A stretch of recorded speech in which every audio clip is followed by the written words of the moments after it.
স্বর্গরাজ্য কি? যে জায়গাটায় পাপ নেই সেই জায়গাটায় স্বর্গ।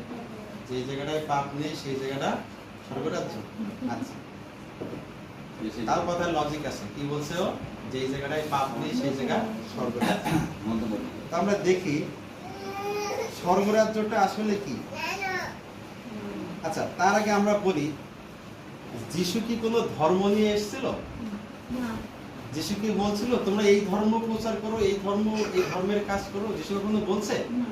যিশু কি বলছে আমরা কি জানি? তোমরা সমুদায় জগতে যাও এবং আমার সুসমাচার প্রচার করো। আচ্ছা, সুসমাচার প্রচার করো।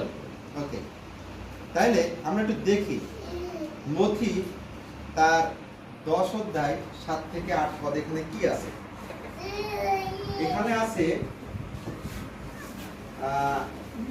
আর তোমরা যাইতে যাইতে এই কথা প্রচার করো